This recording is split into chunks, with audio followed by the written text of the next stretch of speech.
Hey there. Right, latest on the miller. We now have the operating computer, everything. Mac 3 ready.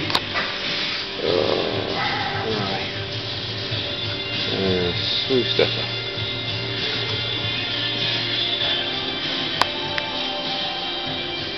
Okay, 1, 2, 3. Bing. Right, now this is running instead of off the old parallel port. This is now running off a single USB lead through a, as I said before, a smooth stepper board which mimics 2 parallel ports. Makes the connections a little bit easier, plus it releases some I/O. Main CNC 4PC C23 breakout board, dual port, manual control, bus, 5-volt DC power supply purely for that, just to make it nice and compact. All the drives are in now. The 3 geckos are in, the VFD's in. Just got to finish the final wiring. Got the incoming and outgoing supplies. Just got the control wiring straight to the board itself to run off the 0 to 10 volt for the frequency, speed, and the normally close contacts to run direction. But we're pretty close. Had the main boards powered up this morning, and all seems to be good. So which is fine. Pretty much put all new flex.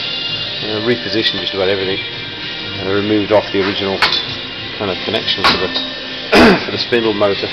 It was just too big to put at the front, so that's all there. Obviously I have to leave quite a bit of flex in all these lines because the head can move forward and back to position, so it needs to have an arrangement of movement. Started with the limit switches. You can just about see under here. These will be the 2 for the Y-axis. I'll have an actuator here and here to get them in position, so I have to run a separate box, split them. You can actually, this actually comes with a nice pre-wired unit, but fortunately I had to cut them all to put them all into conduit. So, but say Y there, and then I'll mount the X either side of the dead stop that's here. So, one there, one there.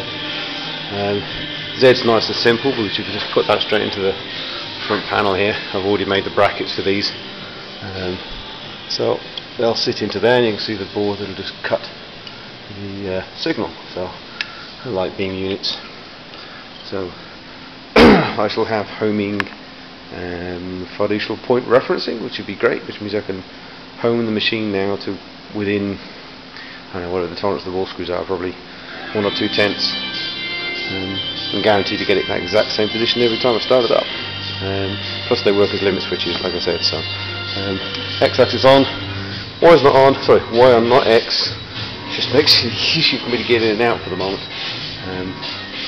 We're pretty much there. We found a little PLC, which is about 160 quid, but then we'll control all the 24-piece tool changer, and that's another day at the moment. That's about it with the miller, but we're pretty close now. Most of the main wiring's done, motor wiring, spindle wiring, limits are in. It's just finishing off all the little bits and pieces, which I never really did in the old mill, but I want to get that all done and finished on this one. So once it's done, it's finished, that's it. I don't have to muck around with it anymore. Hopefully Steve can get his flight next weekend, which is kind of doubtful due to this damn volcano. We should be good to finish off the commissioning, and then I can start machining my uprights and the rear aluminium plates that I've altered now, and get the car on its wheels. And the wheels should be ordered next week, so they hopefully soon I should have it on the floor and rolling, which would be great. Okay, that's the miller.